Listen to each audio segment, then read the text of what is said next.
সাকিব খানের অ্যাক্টিং আমি যখন থেকে দেখি তখন আমি হচ্ছে তার অ্যাক্টিং এ ওরকম ভালো লাগার মতো কিছু পাইনি।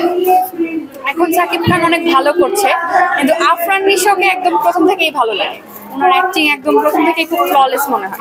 আর সাকিব খানের অ্যাক্টিং এখন ভালো মনে হয়, কিন্তু যখন থেকে চিনি তখন মনে হয়নি খুব একটা ভালো। আপনার কি কখনো ইচ্ছা আছে মানে অ্যাক্টিং করার, নায়িকা হওয়ার ইচ্ছা? না, সবার তো সব দিকে ইচ্ছা হয়। কি হয়?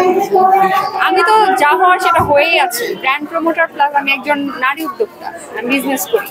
আর কি হওয়ার ইচ্ছা আছে? মানে কতদূর আর কি আগানোর হওয়ার ইচ্ছা? ইচ্ছা, আসলে আমি ইচ্ছাগুলো সবসময় বলি না। যখন যেটা হবে তখন সেটা মানুষ দেখবে। ইচ্ছা আগে থেকে বলা ঠিক না।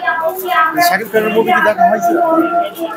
দেখা হয়েছে ওই যে অনেক আগের মুভিগুলো, এখন নতুন করে এভাবে দেখা হয়নি কোনোটাই আসলে। আচ্ছা, ইতিমধ্যে আপনার প্রিয়তমা একটা ছবি হিট করছিল, আচ্ছা, সেটা কি হ্যাঁ, দেখছেন? প্রিয়তমাটা দেখা হয়েছিল, এটা ভালো ছিল। কিন্তু আমার তো ক্রাশ না, এটা নিয়ে আমি কিছু বলতেও চাচ্ছি না।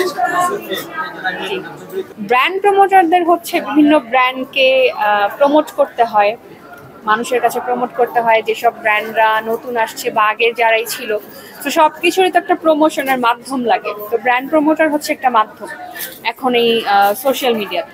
যারা নতুন আসতে চাচ্ছে তাদের যারা নতুন আসছে তাদের অবশ্যই অনেক হার্ডওয়ার্ক করতে হবে, কারণ এখন ব্র্যান্ড প্রমোটার এতই বেশি যে এখন কম্পিটিশনটাও অনেক বেশি।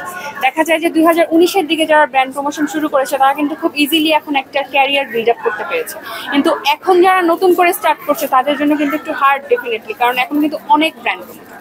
আমার হচ্ছে সাকসেসফুল হওয়া জরুরি। আমি অলরেডি আলহামদুলিল্লাহ সাকসেসফুল, আরো অনেক বাকি আছে হওয়ার, ইনশাল্লাহ সেটাও হব এরকম আশা রাখি। বাট নায়িকা হওয়ার ইচ্ছা নেই, নায়িকার দিকে আমরা টানেই না কখনো। সংবাদ, ফিচার ও অনুষ্ঠানের জন্য ভিজিট করুন সংবাদ প্রকাশের ওয়েবসাইট এবং যুক্ত থাকুন ফেসবুক পেজ ও ইউটিউব চ্যানেলের সঙ্গে।